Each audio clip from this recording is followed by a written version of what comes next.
أعوذ بالله من الشيطان الرجيم بسم اللہ الرحمن الرحیم۔ آج بہت اہم پوائنٹ پر لب کشائی کرنے کی سعادت حاصل کر رہی ہوں کہ ہم ماں باپ کے لیے یہ بات بہت زیادہ اہم ہے کہ اللہ تعالی ہمارے اس دنیا سے چلے جانے کے بعد بھی ہمارے بچوں پر رحم کرے۔ تو یہی پوائنٹ کہ اگر ہم چاہتے ہیں کہ اللہ تعالی ہمارے بچوں پر رحم کرے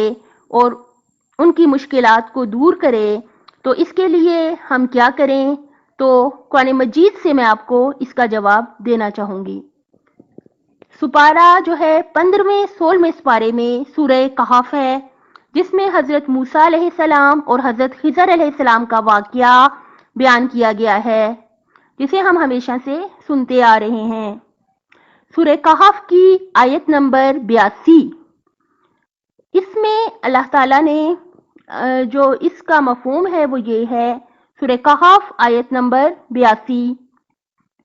کہ اللہ تعالیٰ نے حضرت خضر علیہ السلام کے ذریعے 2 یتیم لڑکوں کی مدد کی،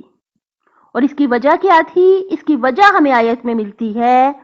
وَكَانَ أَبُوهُمَا صَالِحًا،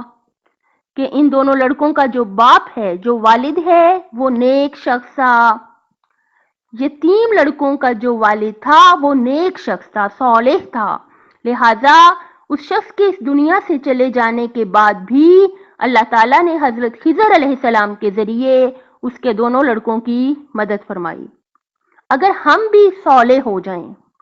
ہم بھی اگر نیک بن جائیں تو کیا ہوگا؟ ہمارے اس دنیا سے چلے جانے کے بعد بھی اللہ تعالیٰ ہمارے بچوں کی مدد فرمائے گا، چاہے حضرت خضر علیہ السلام کے ذریعے سے یا کسی اور وسیلے سے۔ صالح یا نیک ہونے کو آپ بے شک کہ مجھ سے بہتر ہی جانتے ہیں کہ 2 پوائنٹ جو ہیں وہ بہت ضروری ہیں۔ پہلا تو وہی ہمارے جو اصول دین و فروع دین ہیں، واجبات ہیں، اور جو دوسرا پوائنٹ ہے وہ سب سے زیادہ اہم ہے۔ پہلا بھی بہت اہم ہے، لیکن دوسرا کہ جس کی طرف عام طور پر لوگوں کی توجہ نہیں ہوتی، کہ خالق کی مخلوق کے ساتھ بہت اچھا سلوک کریں،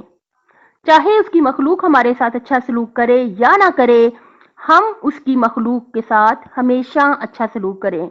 تمام انسانوں کے ساتھ، تمام لوگوں کے ساتھ، جانوروں حتیٰ پرندوں کے ساتھ بھی ہم اچھا سلوک کریں، اللہ تعالیٰ سے ڈرتے رہیں اور واجبات کو ادا کریں، نیک اعمال کریں، اور ہمیشہ اول تو گناہ سے بچنا چاہیے، لیکن اگر خدا نخواستہ گناہ کر لیں تو گناہ کو گناہ سمجھتے ہوئے نہایت شرمندگی سے رو رو کے اللہ تعالیٰ سے اپنے گناہوں کی معافی مانگتے رہیں، تاکہ ہمارا اللہ ہم سے راضی رہے اور ہمارے اس دنیا سے چلے جانے کے بعد بھی ہمارے بچوں پر رحم کرتا رہے۔